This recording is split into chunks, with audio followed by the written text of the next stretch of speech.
Hi guys! It's me, your Ate Jutel. Grabe guys, umabot na tayo ng 10k followers. Sobrang thankful ako sa bawat isa sa inyo na nagla-like, nagko-comment, nag-share ng mga videos ko. At sa mga taong patuloy na sumusuporta sa akin at sa asawa ko. Guys, dahil ngayon ay 10k followers na tayo, ngayon ay magluluto naman tayo ng spaghetti. Dito nga pala, sinalin ko na yung tubig sa kaldero tapos binuksan ko na rin yung kalan. Naglagay na nga rin pala ako dito ng mantika at konting asin at tinakpan. Kumulo na nga pala, inilagay ko na tong pasta. Tapos ay hinalo-halo ko lang. Nang matapos ko na nga pala tong mahalo, ay nilagay ko na rin tong natiran pasta. At hinalo-halo ko lang ulit. Lulutuin nga lang pala natin ito hanggang sa maging okay na. Dito nga pala, iluto na yung pasta at na-drain ko na rin. Utusan ko na nga lang pala dito yung asawa ko na bumili ng ingredients. Bawang, sibuyas, paminta, cheese, at meron din tayong hotdog. Siyempre, hindi mawawala tong spaghetti sauce at giniling. Ito na nga pala, hiniwa-hiwa ko na tong mga sibuyas. Pagkatapos nga pala, pinitpit ko lang tong mga bawang. Pagkatapos ko nga palang mabalatan ay hiniwa-hiwa ko lang. Nang matapos na rin pala ay sinunod ko na rin tong hotdog. Eto na nga pala guys, lahat ng nahiwa natin. Sa malinis na kawali ay naglagay lang ako ng mantika. Nilagay ko na nga pala tong mga bawang at sinunod ko na rin tong sibuyas. Nang lumabas na nga pala yung aroma ay nilagay ko na rin tong giniling. At hinalo-halo ko lang. Naglagay din pala ako ng konting toyo at sinunod ko na rin tong hotdog. Hinalo ko lang ng konti tapos nilagyan ko na rin ng paminta. Dito nga pala sa spaghetti na iluluto natin ay hindi tayo maglalagay ng magic sarap at nor cubes. Dito nga pala inilagay ko na yung spaghetti sauce at nilagyan ko ng tubig yung lagayan. Nung medyo kumulo na nga pala, inilagay ko na tong nestle cream. Akala ko nga pala dati sa carbonara lang to nilalagay. Pwede rin pala siya sa spaghetti. Ito nga pala guys ay naglagay ako ng ketchup. Dagdag pampapula lang sa sauce na ginawa natin. Lagay nga rin pala ako ng asukal dyan pero hindi ko lang naipakita sa video. Nang okay na nga pala, ito na nga pala yung pasta na niluto natin kanina at ihalo natin sa sauce. Hindi ko nga pala nilagay lahat ng pasta dahil kukulangin na tayo sa sauce. Nang okay na nga pala, ipapatikim na natin tong niluto nating spaghetti.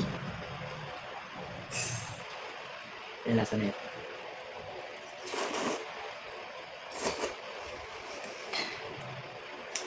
Sarap.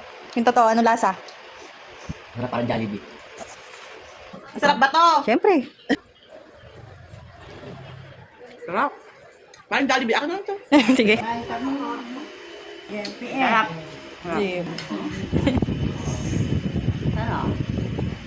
Dalagang kumagat to. Ayaw na yun. May hapon. Daman kasi sa labas. Honest review daw po. 8 out of 10. Sanay ko sa akin na ano. May tawag ito is creamy. Hindi siya super creamy kasi. Mas creamy. Pero masarap naman siya. 9. Para sa akin sakto siya.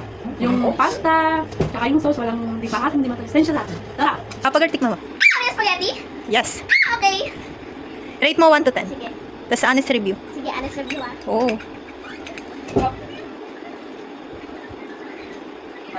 Pwede tumating. Iwas ka.